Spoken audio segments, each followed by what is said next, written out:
Senate Blue Ribbon Committee to resume flood control hearing on January 19. So exciting po ito mga kababayan na resumption ng committee hearing.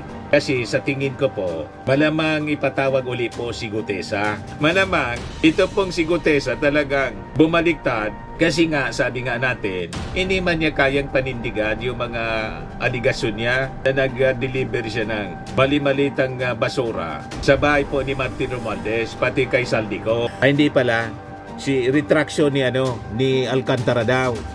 Retraction of former public works in highways Bulacan engineers Henry Alcantara and Bryce Hernandez. Pero yung balita po, sabi ng DOJ, wala man anyang official retraction from Alcantara over flood control mesh. Kasi sabi, binawi daw yung kanyang test. Nagbabagang mga balita at pagtalakay sa mga isyu ng lipunan. Pulsa, opinyon, banat at paglalantad sa katotohanan. Pulsa, what you see is what you get. You decide. Ito po mga kababayan, si Dante Maravillas. So, yung Senate Blue Ribbon Committee mga kababayan, sabi ni Senator Ping Lacson, Chairman Committee ng Blue Ribbon, magre-resume sila ng flood control hearing sa January 19. Senate Blue Ribbon Committee to resume flood control hearing on January 19. So exciting po ito mga kababayan na resumption ng committee hearing. Kasi sa tingin ko po, malamang ipatawag uli po si Gutesa, si Orly Gutesa, yung nagdidiin po kay Martin Romualdez. Di ba? Sinabi sa press con, mga kababayan ni Chavit Singson, na itong si Gutesa daw, bumaliktad na. At sinasabi ni Chavit Singson, tingin ko, pinapangunahan niya yung balita para siraan na ngayon si Gutesa. Kasi, ang sabi, bumaliktad na, nasa poder ngayon daw ni Martin Romualdez. Ang nagsisecure kay Gutesa daw, kampo ni Martin Romualdez. Yan ang kwento ni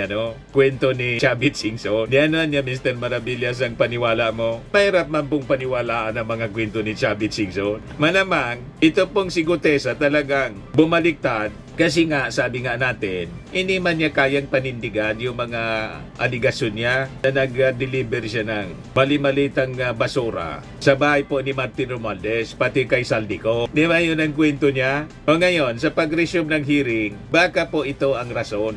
Kailangan talaga makross-examine po itong si Gutesa. Ibigay ko sa inyo yung balita ngayon dito sa GMA News Online. Ayan January 19, 1 p.m. 1 o'clock in the afternoon po, magre-resume yung hearing sa flood control projects. Sa interview po ng Super Radio DCWB, sabi po ni Ping Lacson, the committee will discuss the reported retraction, sabi na. Ay hindi pala, si retraction ni Alcantara daw.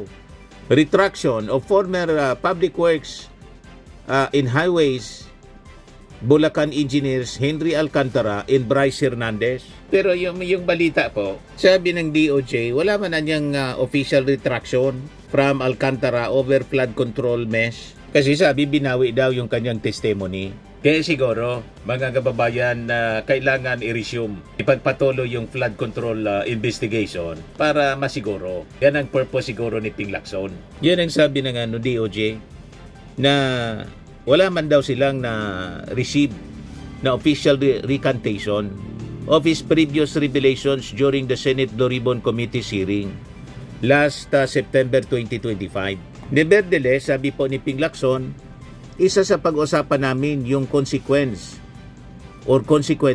kung plano silang mag-retract o mag-recant ng kanilang sinumpaang salaysay sa Blue Ribbon Committee. So tingnan natin kasi baka po yan ang problema baka ginapang na ng mga senador. Di ba po? Baka ginapang kasi ang sinabit po ng mga senador marami. Si Chis Escudero, dating Senate President, si Jingo Estrada, si Joel Villanueva, si Mark Villar, si Nancy Binay, pati po si Grace po, nasabit mga kababayan. Yan mga senador na sinabit mga kababayan ni Bryce Hernandez saka ni Engineer Alcantara. Mayayaman po ito mga senador, lahat multi-millionaire. Pero di ba niya Mr. Maravillas, ang pinakapobre si Chis Escudero, 18 million lang yung SALN. Pero kaya niya na magregalo ng 57 million na sing-sing kay Hart. Di ba? Mga kababayan, may ganun. Kaya sabi ni Ping Lacson, the committee niya will clarify with the DOJ if the former DPWH engineer submitted a counter affidavit of their testimony. Ipagbibigay alam namin sa kanila na kapag sila ay nag-recant, magiging liable sila sa perjury. Kahit anong sinumpang salaysay na under oath, tinaasan niya ang penalty. Lacson earlier reported that Alcantara, Hernandez, and 2 other DPWH engineers have cashed in billions of pesos from casinos in Metro Manila, Cebu, and Pampanga from 2023 to 2025 in what could be a money laundering scheme. The Senate Blue Ribbon Committee will also invite former Education Undersecretary Traigib Ulaybar, former DPWH Secretary Manuel Bunuan, and other resource persons who failed to show up at the previous hearings. Si Manny Bunuan po hindi na bumalik, nag-ala-saldi ko na rin po. Hindi man napigil yung kanyang pag-alis kasi late yung pinalabas na walang whole departure order sa kanya. Yan ang mahirap mga kababayan. Bigla nagpa-Amerika. Hindi pa bumabalik hanggang ngayon, mga kababayan. Dumampas sa pizza na dapat siyang bumalik. So malamang mag-ala-saldi ko na rin po si Manny Bunuan. Flight is an indication of guilt. Di ba? So sabi ni Ping Lacson, papalabasan niya kami ng subpena pag hindi sila mag-attend uli sa Senado. Should Alcantara and Hernandez recant their statements, Lacson said the case would still stand since there is other evidence pointing to those who are accountable. Kung may mga money trail, paper trail, ng galaw ng pera, ng nakadikit, may kinalaman o konektado sa mga testimonya nila, i-consider din ng DOJ yun o ng ombudsman, sabi po ni Ping Lacson. Plano din, sabi ni Ping Lacson, na imbitahin si Batangas 1st District Representative Leandro Liviste with regards to the so-called Cabral files. Other nga, kung mag-attend si, i-cross-examine ninyo itong si Liviste. Kasi pati yung nanay niya, may insertion din pala.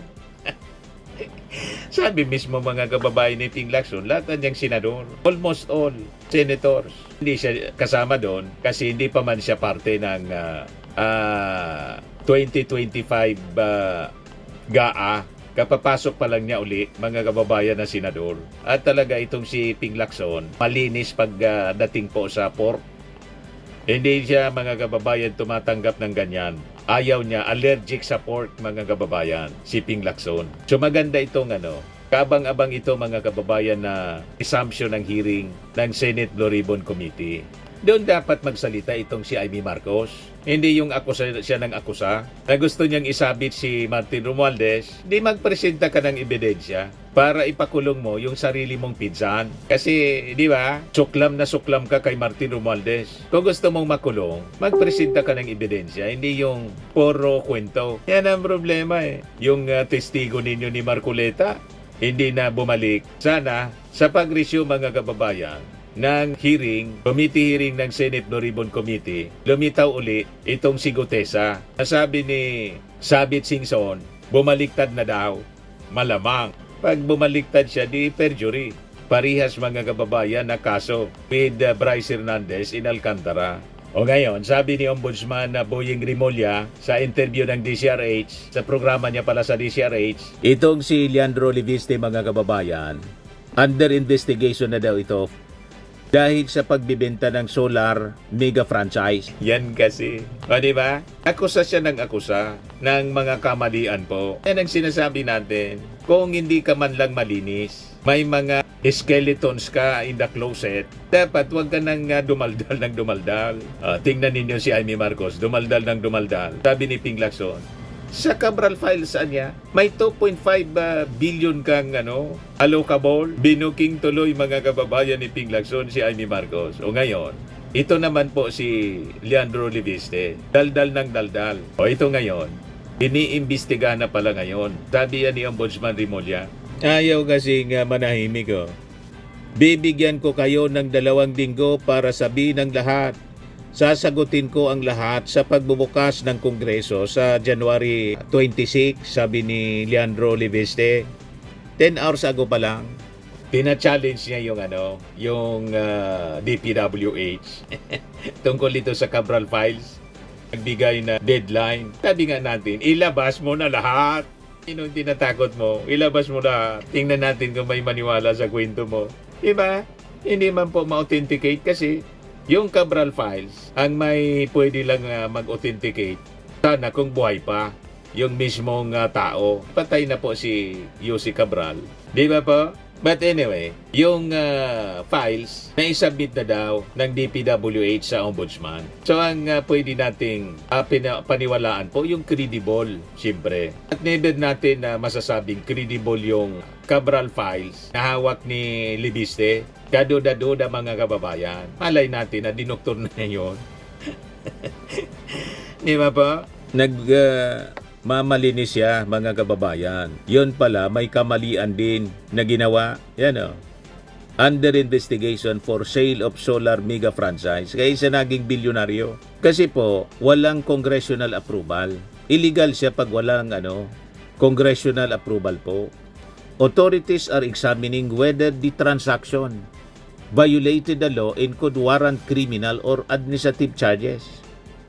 Leviste, founder of the Solar Philippines, in 2013 reportedly sold 14.6 billion shares of Solar Philippines New Energy Corporation to Meralco Power Gen Corporation in 2023 for approximately 18.26 billion pesos. The franchise initially granted in 2019 for 25 years to establish and operate solar-powered microgrids and distributed energy resources in unserved and undeserved areas is considered non-transferable without legislative consent. Investigators are also reviewing at least 84 related contracts that have since been cancelled, raising concerns over potential impacts on national energy security. Tapos, sising-alitin ngayon itong si Leandro Leviste. Malamang paluin ito ng nanay niya kasi damay dito yung nanay niya kasi ang lumakad nito yung nanay niya, si Loren. Ang nag-post nito mga kababayan, damay sila. Yan kasi masyadong nagmamagaling. Sabi ni Boying Rimulya, yung sale niya is a violation of franchise. Marami siyang ibang problema. Yung prangkisa niya, iniimbestiga na ngayon. Yung violation of franchise. Kasi dapat yan, yung franchise ay hindi mo nininegosyo. Batang-bata ka, nininegosyo mo yung franchise. Rimulya noted the critical nature of renewable energy for the nation amid the high cost of power in the country. Wala ka bang kahiyan? Anong klaseng tao yan? Anong klaseng Pilipino yan? National franchise, renewable energy, critical to the national life. Tapos ganun lang, nabenta mo, piniplip mo lang, nanay mo pa, senador. Kasabwat yung nanay nga, siya yung promotor niya. O di ba? Nagkabol-bol yung buhay nila. Nakakadaldal ni Leandro Leviste. Huwag kasing masyadong nagmamagaling. Lalo't pag may mga ginawa kang mali. He also expressed concern over the cancelled contracts by noting their potential impact on the country's energy forecast. Imagine the effect on the national energy situation. Sasabihin mo ito, ang forecast natin sa energy. Andyan ang DOE, naniniwala sa iyo. Yun pala, drawing lang, hindi nangyari. The Ombudsman also said Leviste is attempting to divert attention from the franchise controversy by raising other issues including the ongoing flood control scandal. Gusto niyang ibahin ang usapan? Hindi pwede yon. Ito muna ang pag-usapan natin bago ang lahat, sabi po ni Boying Rimulya. Tapos ka ngayon, Leandro. Leandro, sumuko ka na. Ngayon, may post pa si Leandro Leviste, ang DDS congressman. Yan yung post niya. Bibigyan ko kayo ng 2 linggo para sabihin ng lahat. Sasagutin ko ang lahat sa pagbubukas ng Kongreso sa January 26. Pag mga mayayabang po talaga, binabagsak. Biblical siya mga kababayan. He who exalts himself shall be humbled, and he who humbles himself shall be exalted. Kaya tayo, low profile lang tayo palagi mga kababayan. Di ba? Abangan natin po ang mga developments ng mga balitang yan. Firmax Firming and Lifting Cream, pinapahid po sa mga pulses in affected area. Mainam po sa paninigas ng mga kasukasuan. Ito naman po, Automax Radiant Serum. Sa mukha naman yung application, anti-aging po siya. You will look 10 years younger than your age. Sa mga cancer patients naman po, baka lang gusto ninyo itong itry. Ning siya red mix fruit drink. Hindi mo po siya gamot, food supplement siya. Kaya lang, gawa siya mga kababayan sa goji berry. Yung goji berry may anti-cancer properties. O ngayon, yung mga inquiries ninyo, dumiritso na lang kayo sa aming messenger sa Facebook para masagot namin agad. Ayos pa? Ayos na ayos niya, Mr. Maravilla. Sa mga nagana po ng malinis and spacious fitness gym, pumunta lang po kayo sa aming Colossal Fitness Gym. May Grab car rental din po kami. But anyway, ito po pala yung aming bagong product na binibenta online. I am worldwide amazing pure organic barley powdered drink mix from Australia. Negosyo to ng aking anak na architect entrepreneur Riz Maravillas. Ayan po. Kontakin na lang po ninyo siya, Riz Maravillas on Facebook. Ang mga health benefits niya, boost immunity, improves digestion, enhance energy levels, packed with antioxidants, prevent cancer. Ito naman po yung bago naming product na binibenta online. Eye Glow Serum, whitening po siya. Tingnan ninyo yung epekto sa aking anak na architect before and now. Yung mga inquiries po ninyo, dumiretso na lang kayo sa kanyang Facebook account, Riz Maravillas.